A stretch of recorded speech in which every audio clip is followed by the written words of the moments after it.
Abdul Ningi's interview with BBC Hausa Service had sparked all the controversy after it accused the Senate and by extension the National Assembly of approving a 25 trillion naira budget while the federal government was implementing another budget valued at 28.7 trillion naira.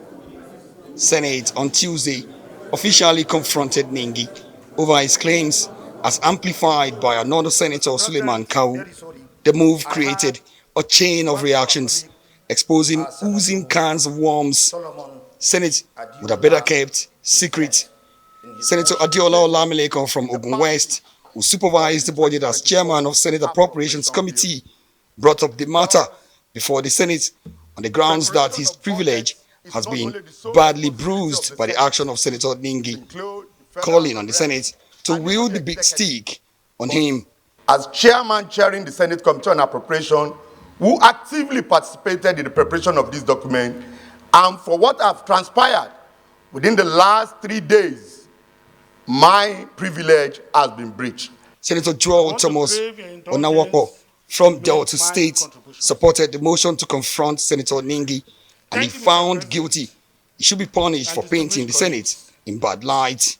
The statement by distinguished Senator Ningi Abdul, PDP Bauchi Central, the chairman of the Northern Senators Forum, in some sections of the media, that the 2024 budget was padded to the tune of 3 trillion, and that the executive was implementing a different budget from what was passed by the National Assembly, is not only very presumptuous, it is scandalous, and an attempt to incite the public against the National Assembly and the federal government. Senate then dissolved into a committee of the whole.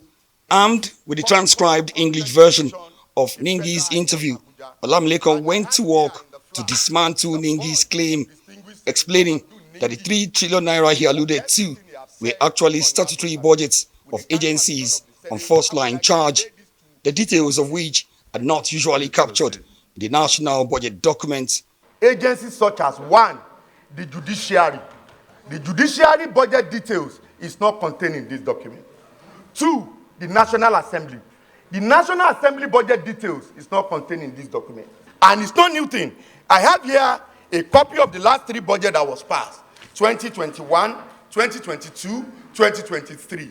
All the details of these agencies I've mentioned are not contained in this document. Ningi came prepared with heaps of documents. He hopes to prove his point, but he had no answers to Olamilekon's revelations. He also did not deny making reference to 2 separate budgets, one with 25 trillion naira and another with 28.7 trillion naira, when confronted by the president of the Senate, Godswill Akpabio. Instead, Ningi veered into the innermost secrets of the Senate, exposing dirtiest linens and throwing even more allegations, especially about disparity in constituency allowances of senators. We discovered some senatorial districts in this particular document. Some senatorial districts have up to 120 billion, and my senatorial district has just 2 billion. Senator Jaribe Agam Jaribe's follow-up statement that some senators received as much as 500 million naira for constituency projects added fuel to the burning flames in the Senate. If we want to go into those issues, all of us are culpable. Some senators here, so-called senior senators, got 500 million each. I am a ranking senator, I didn't get. Did I go to the press? I didn't get. Most of you got. And yes, if we want to go into those issues, excuse me, if we want to go into those issues, yes. So I think that Senator Ningi. From that moment on, total commotion, absolute confusion reigned in the Senate, forcing the Senate President Akpabio on his feet in a frantic attempt to call the senators to order. The dust finally settled, and Jaribe clarified on the issue he had earlier raised. I was drawing from the statement Abdul Ningi made to me. He came to me to say there were discrepancies in the budget. And I said, let's go and see the Senate President. We went together. The Senate President told him to bring details.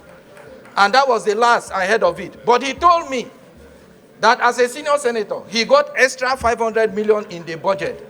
And I'm saying that he's not supposed to be the one to come here to speak the way he is speaking or go to the press. Senate subsequently returned to the motion against Ningi and Senator Kawu, who had become an accessory in the matter for helping to spread Ningi's false allegation about the budget on the WhatsApp platform of Northern Senators Forum. At this point, it had become clear that Senator Ningi was fast sinking and needed to be saved. Frantic efforts by Senator Ali Ndume to find Ningi a soft landing failed, with Senator Opeyemi Bamidele describing Ningi and Kawu's actions as civilian coup against Akpabio and calling on the Senate to sanction both men. What my big brother, distinguished Senator Abdul Ningi, who I respect so well, planned to do or set out to do was tantamount to a civilian coup, which has failed. And in doing this, he wanted to use the platform of Northern Senators Forum. But it was Senator Jimoh Ibrahim that pulled the trigger when he asked the Senate to slam Ningi with 12-month suspension and cautioned Kawu. Suspend his entitlement and privileges as senator of the 10th Assembly or 10th Senate and make him stay away from the National Assembly during the period of suspension. The prayer to suspend Ningi was eventually relaxed 3 months, with the possibility of being waived if he tenders an unreserved written apology to the Senate. The Senate hereby places distinguished Senator Abdul Ningi on suspension in respect of his vituperations, falsehood, and unverified report in the BBC interview, including other media houses. Ningi's suspension takes immediate effect, and there was a sergeant at arms standing by to enforce his exit from the chamber and out of the National Assembly complex. Omo Bazwai, Rise News. Those who are in support of the motion say aye.